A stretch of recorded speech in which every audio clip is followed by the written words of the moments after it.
But before that, let's discuss first what is men and gender studies.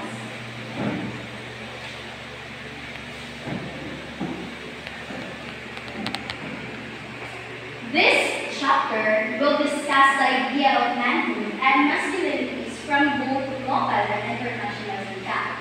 The discussions of masculinities will center around straight or heterosexual cisgender. So, ang pag-aaral na ito ay tungkol sa pantay-pantay ng pagtatrato para sa mga kalalakihan. So, mayroon tayong two types about sa mga kalalakihan. Ito yung straight at heterosexual cisgender.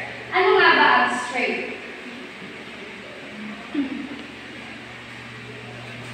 Ang straight, these men who are attracted to opposite gender. So, ito yung lalaki na ma-attract lang siya sa opposite gender, not sa same gender. Ito yung tinatawag na straight, na ang lalaki ay magkakagusto siya sa isang babae, hindi sa kanyang same gender. Kasunod naman ay ang cisgender, means that these men see themselves as men and often ascribe to themselves the rule of masculine self of dictated by society. When you say cisgender, lalaki siya if nakasya karelasyon na kapwa niya lalaki din, ay makikita pa rin niya ang kanyang sarili bilang isang lalaki na kahit same gender sila,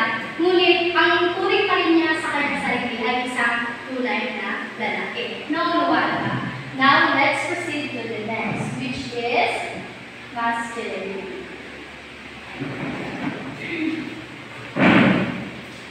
I am the second reporter, which will be reporting about the beginning of masculinity. But before that, let me first define about what is masculinity. So, masculinity, or it is called as manhood or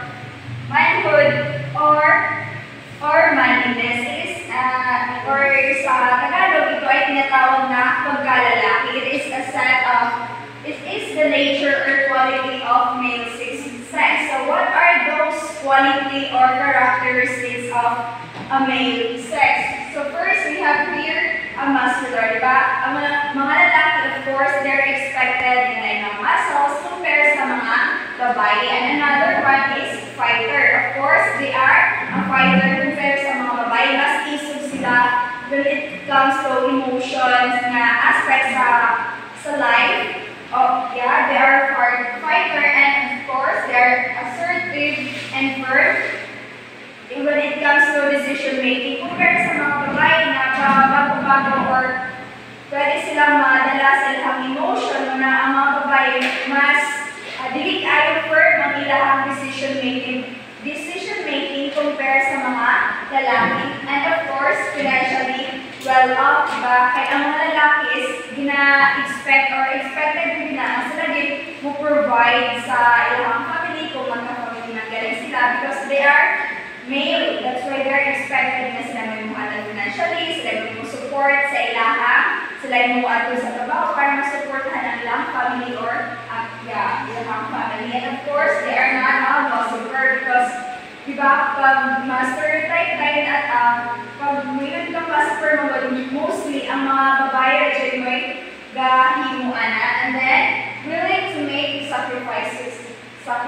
Of course, they are obligated to do the work para ma-provide ang ilang mga family needs, and of course, gibutan their characteristics or qualities o sa lalaki is doesn't cry. Wala ba daw mahilak ang mga lalaki? Wala din ang hilak to. And now let us proceed to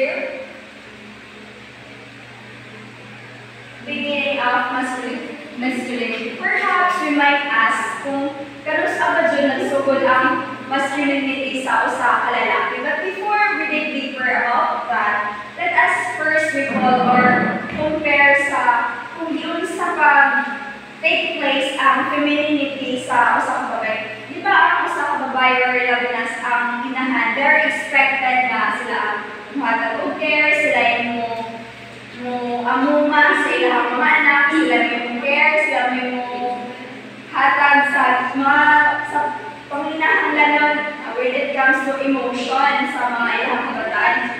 Labi na sa mga trabahoon sa balay, they're expected na sila dyan mo himuan. At if naa sila yung mga bata, mga babae, kung usa ang gibuhat sa ilang inahan, makita na siya sa mga bata ang babae. And from that scenario, notice sila kung sa hindi mga trabaho, kung sa attitude sa usa ka inahan, sa usa ka panimalay. From that, ang mga babae makakaroon na ingani to the eye ko pag ako muna ingani ako ang rule, ingani ako ang buhaton.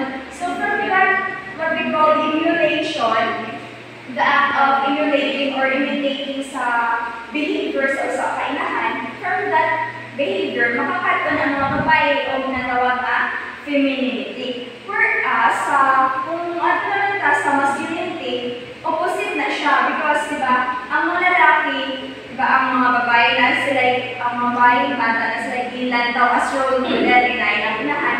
Sa mga lalaki, di ba, ang mga kasagaran, ang mga amahan, sacrifice na sila, wala na sila sa ilang balay, kay muadto sa work o magkita sila o work to sustain or to provide sa ilang panginahanglanon sa usang kapamilya. So, from, di ba, makaingon lang, walay mahimong role model ang mga batang lalaki kay ilang ilang amahan.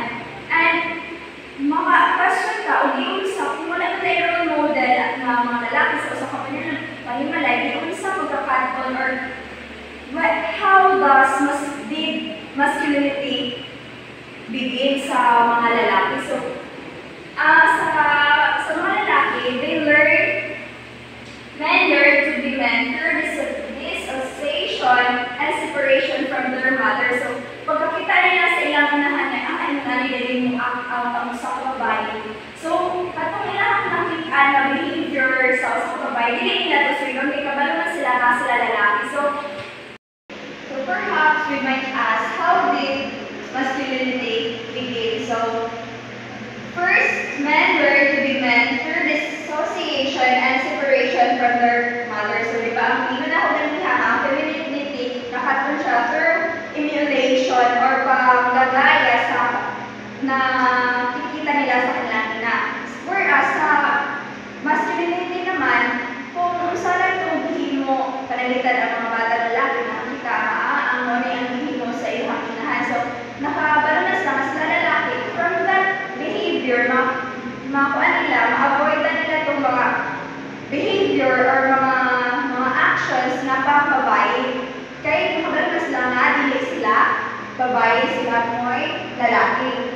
So, the second one, boys learn from masculinity from what they see on media and interactions in their school. So, another factor na makaampan of masculinity ang mga boys is because of their social interaction with their friends, especially sa schools, and of course sa media, diba? Uso na naman dyan yung social media. So, another factor po na siya maka-affect or maka-gain o masculinity ang mga lalaki. Next. Next is, let's proceed to what makes a man a man. So, kung sabay nakapagod ng lalaki sa mga lalaki. One can say that man is strong, but the degree of strength one may have depends on age, biology, and physical ability. So, ang mga tao, nag-expect sila nga, ang laki is pusgagad, pero ang gusto manggod, gabi siya sa edad, syempre, gulang na ka, hindi na kayo katantong pusgad.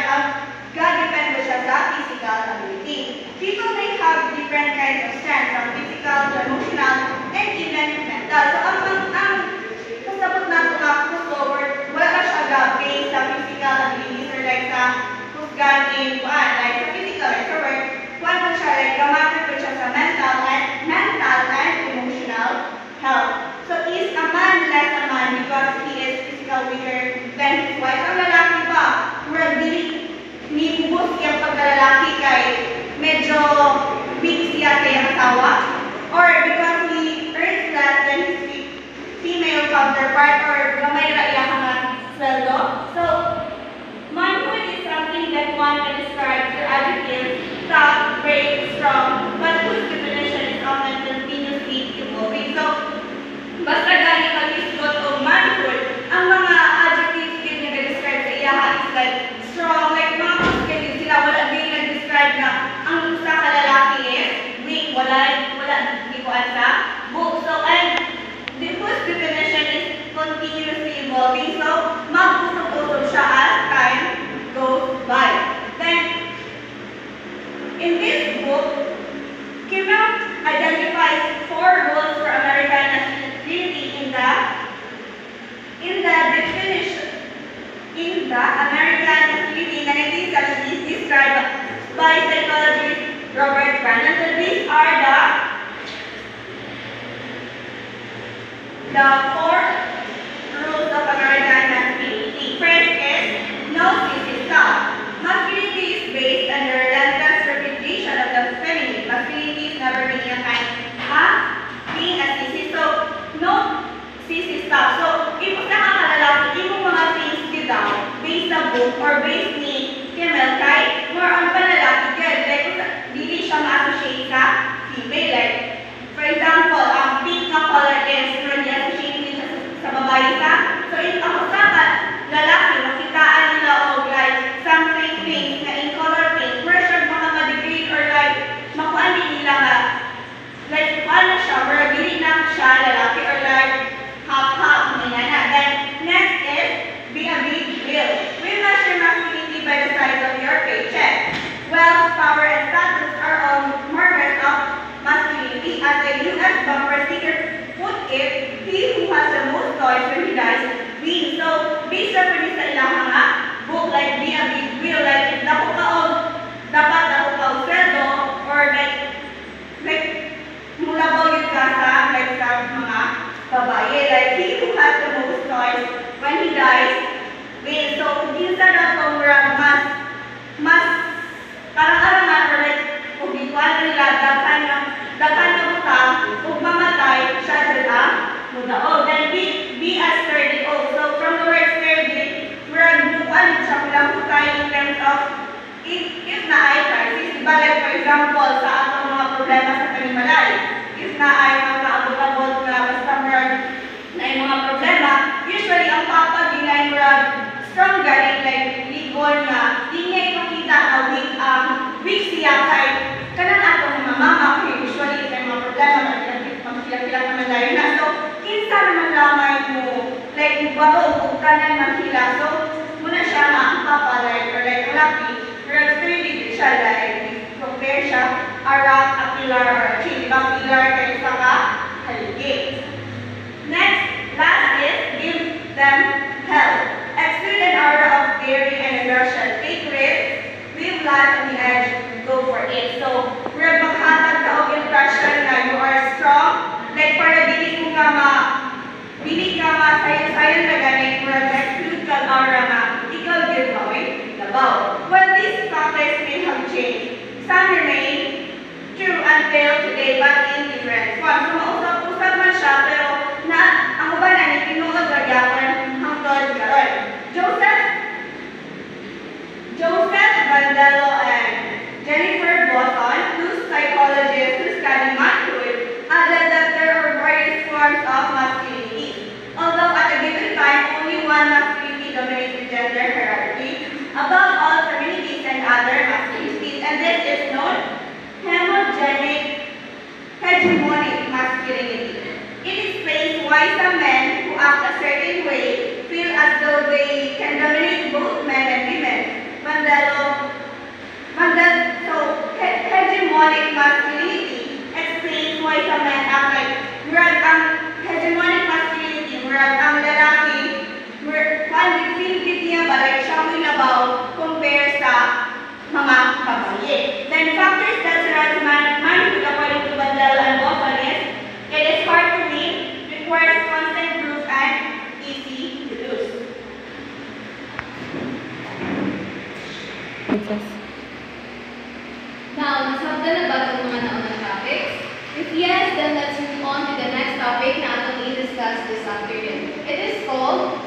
proving masculinity.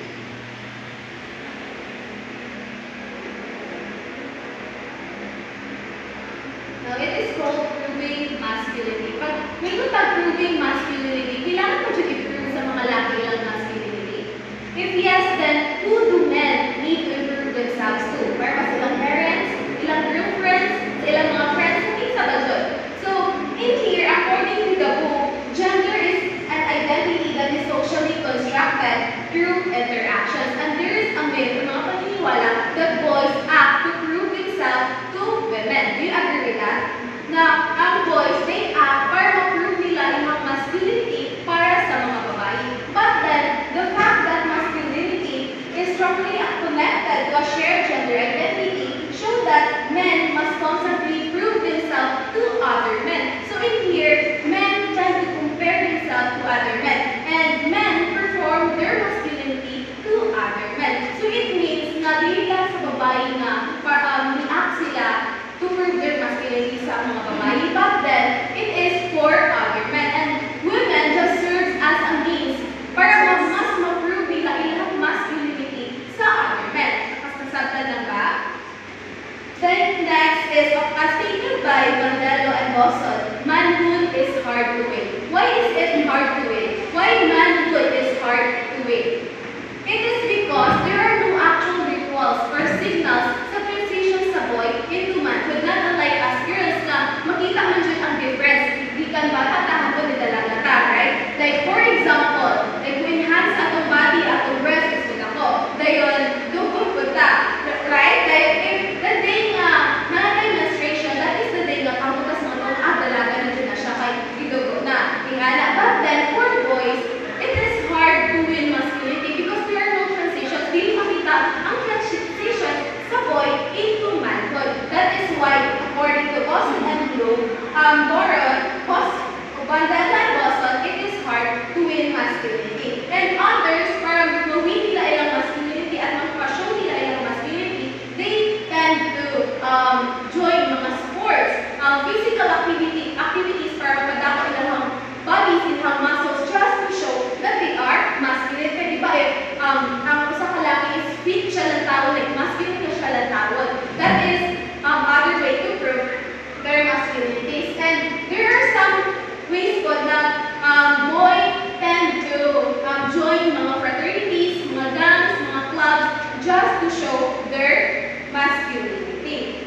Now, the idea that manhood requires proof, it places a man in a position to commit dangerous or violent acts. So, proving masculinity means demonstrating or showing that one is masculine or manly. In society, there are a constant pressure for men to prove their masculinity to others. This may often done by comparing themselves to other men and performing actions or behaviors that are considered masculine. Just like, for example, ang pinag kanina, that men may feel the need to participate in physical activities, mga exercise, sports, or clubs, or groups and fraternities.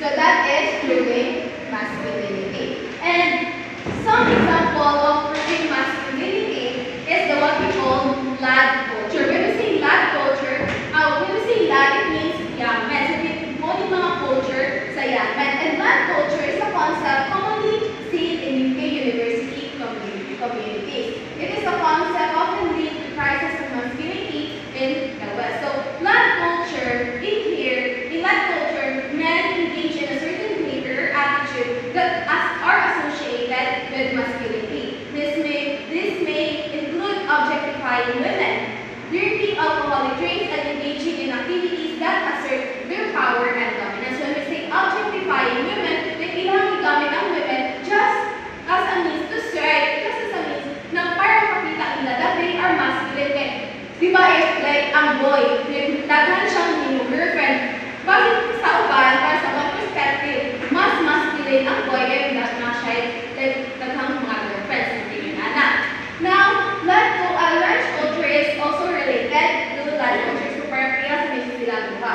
It is often associated with pressing issues such as violence against women in school, sexual harassment, and discrimination against LGBT, certain religious groups, or ethnicity. Now, in the lunch culture,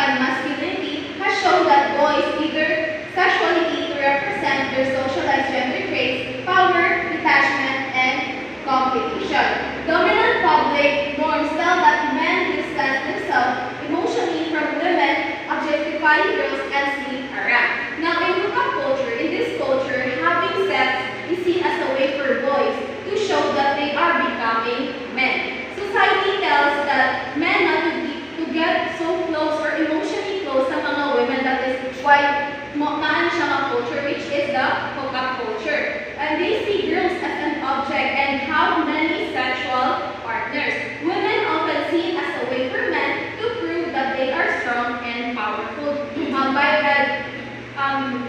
In here, makita daw nga, ang men is strong and powerful when they objectify other women or girls. So that is what we call hookup culture. And these cultures, like blood culture, race culture, and hookup culture, are examples of proving masculinity. Now let's move on to the next topic.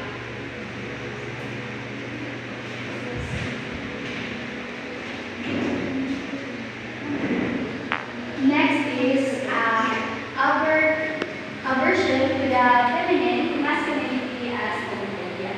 Manhood of its essence is still defined in relation to womanhood or in opposition to women. Women and non-dominant masculinities are seen as the other, in which heterosexual men project their identities against who they stop and just as incomplete in the situation they will always be, so that by surprising them, men may stake a claim for their own womanhood.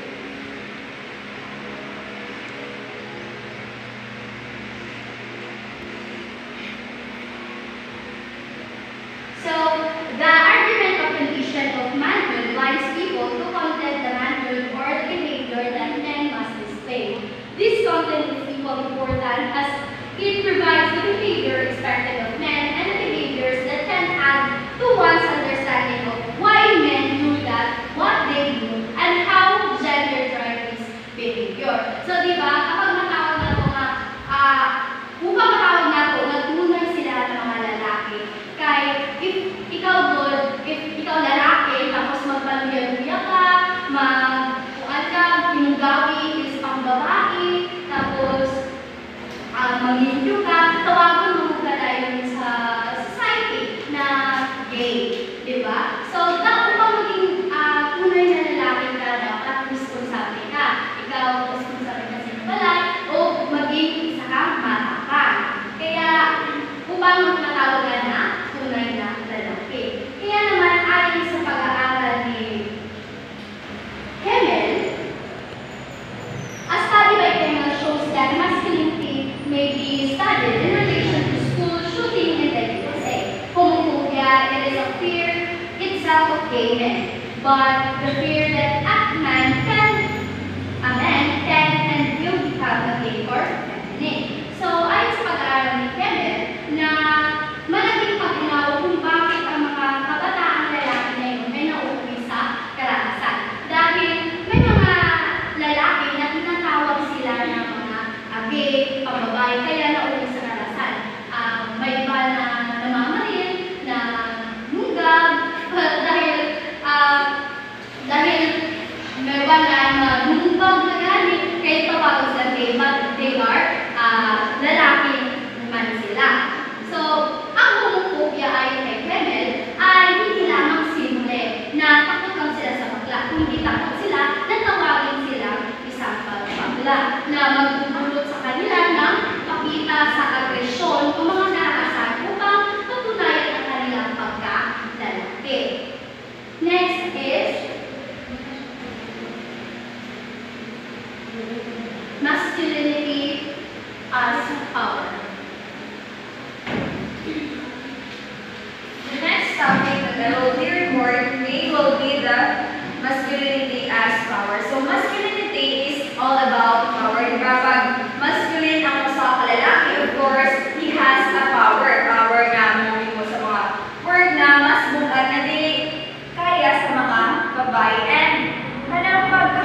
the feminine. Kasi mostly sa schools, di ba, pag ang barkada or mga friends sa usang lalaki is mga bayi or mga feminine, of course,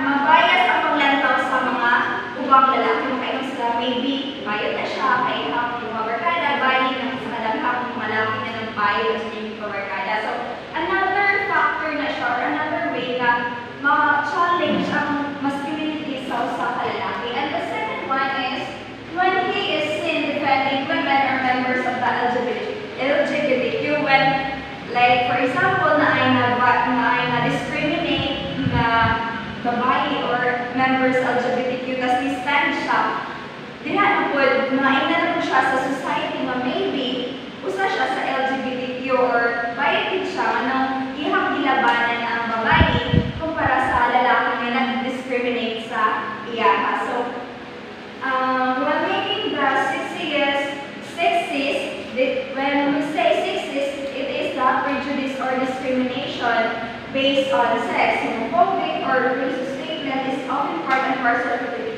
Silence and consent.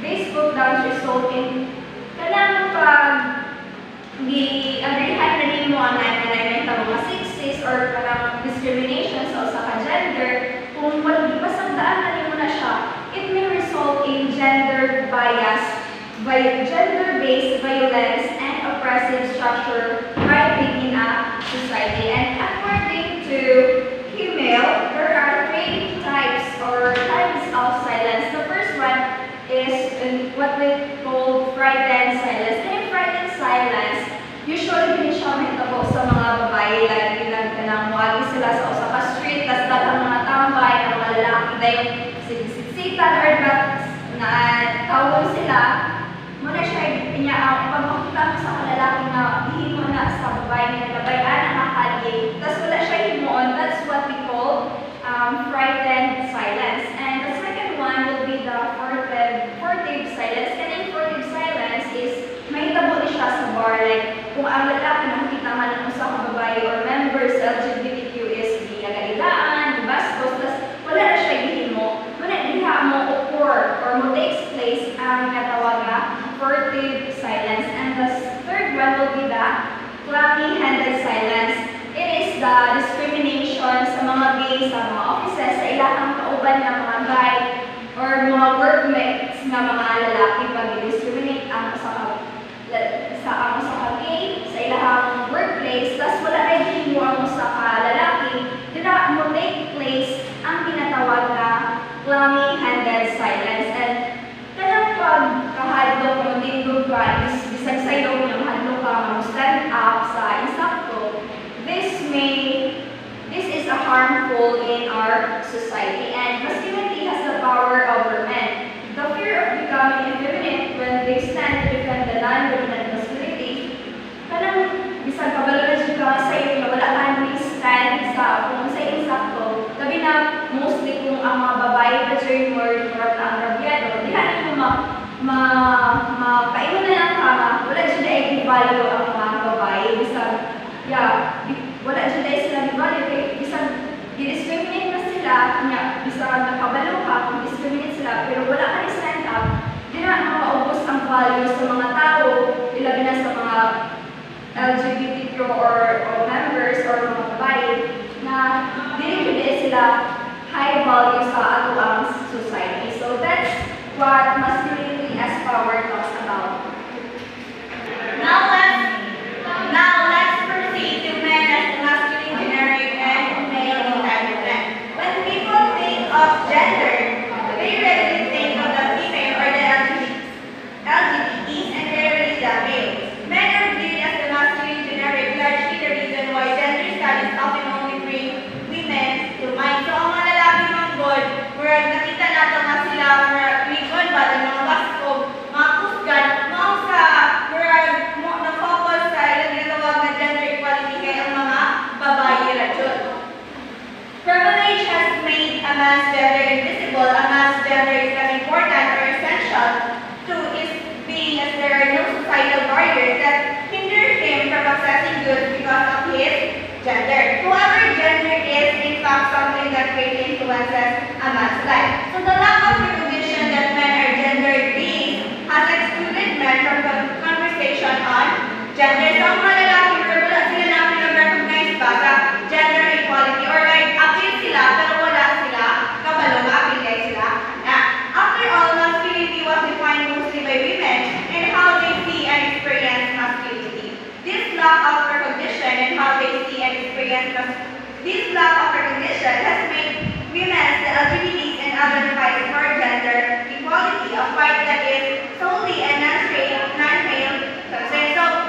was very different from how men saw themselves. Men didn't know that they are to be included in this discourse since they are considered as gender based. So, sa ako na ganito kayo nagdalina na, ang laki is appeal din siya sa gender equality. Then, wala rin sila, then, abi nila o para rin sa mga babae. Then, the gender movement constantly speaks of men and their privilege, yet men are not aware of it because of the damaging idea of manhood that society forces on men. So, wala rin silang labot ay naglalawag ng gender equality. Ang malalaki ng good, nag-ina siya sa society as mga strong and mga powerful. Furthermore, men may feel the need to prove their manhood through violence. Mga nga, mga lalaki murag na pandali nila sa ilang pagalingon na pinahulan nila i-prove ang ilang pagkalalaki through violence. So, based sa ilang kusog, like through force, addiction, oppressing na dominant group. So, murag ilang paubos ganit katong mga grupo nga murag kaya ra pa nila down. And next is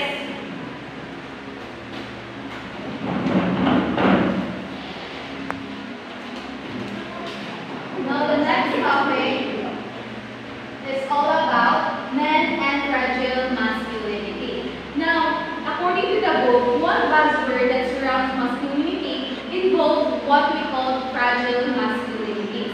Men have the privilege of being a generic template of human being. Women will always wake up and see themselves as women because society constantly brings attention to themselves as women or to the womanhood.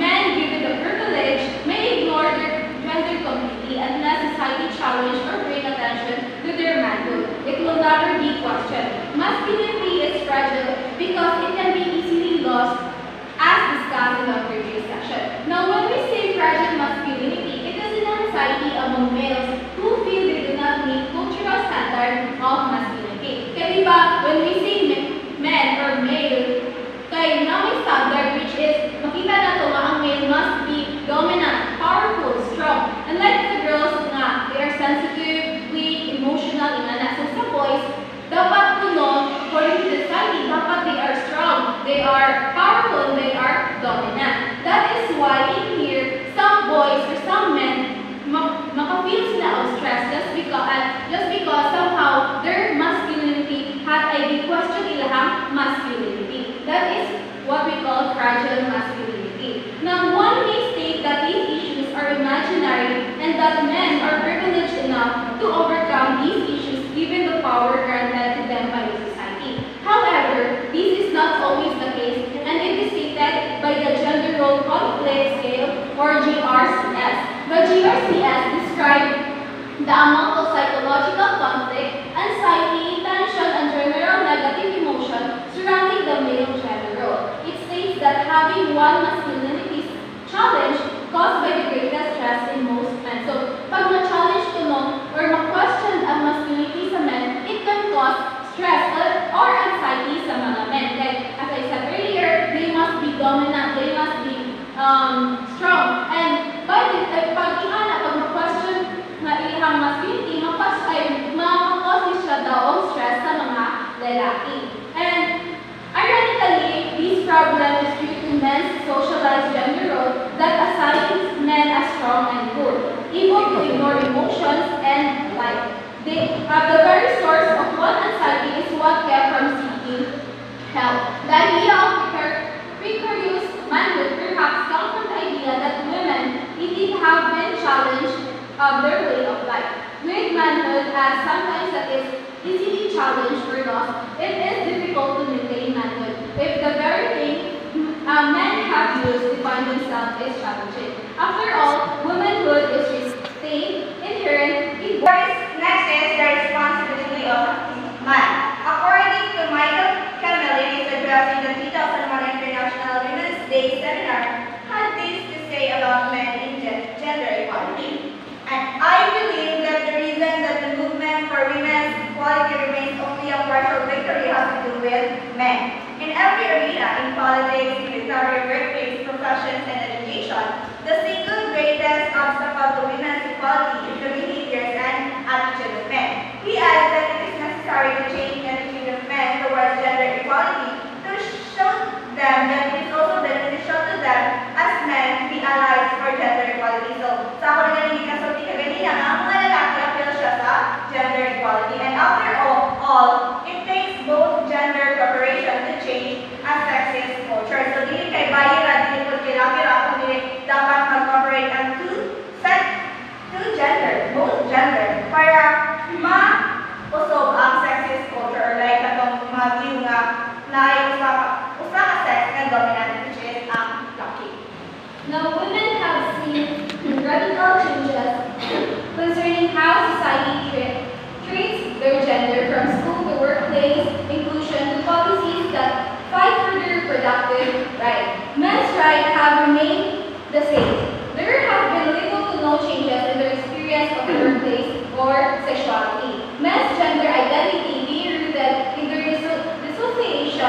it is a question, is the Philippines really a masculine country? So first, the Philippines leans towards a masculine society. It means that our country or the Philippines is driven by a masculine values such as competition, achievement, and success. So from this, I can say that Philippines is really a masculine society because diba, ang mga boys is usually ang ilang achievement if nakabase sila sila mo'y taas kaysa sa uban, sila mo'y mas maayo kaysa sa uban. So their achievement is based on their competition, is based on a competition.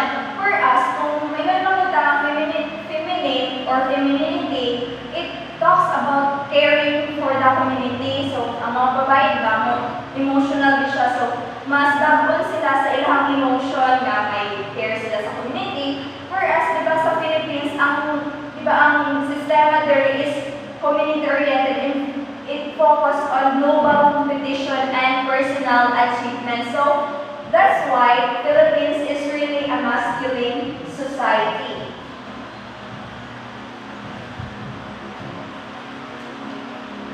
Next is the Filipino masculinity is changing due to migration and globalization. So, ang Pilipino, ang mga lalaking Pilipino ay nagbabago dahil sa migration at globalization. Sa kasaysayan ng mga lalaking Pilipino ay itinuturing na dominan at mga matatag. At bumuo ng makasaysayang grupo ang mga lalaki. Ito yung tinatawag na barkada, na kung saan ay dito ang mga lalaki ay dito sila nagiging masaya at dito nila na ipapakita ang kanilang tunay na pagkalalaki. At sa tradisyonal na pinapalakas ng pagkalalaki ng mga Pilipino ang organisasyon, pampublikong estado at pampagkilala sa kasaysayan mula sa panahon ng pre-Hispanic. Gayunpaman, aktibo rin ng mga kababaihan sa pampublikong lugar noong panahon iyon na naglalaban sa halaga ng Marxismo. And the masculinity has many faces because its definition continues to change. Diba? Sa una, ang mga lalaki is pina-expect na sila kasi sila yung trabaho, din ang babae, ang pabiling sa balay. Whereas, sa pagkakaroon, nausog na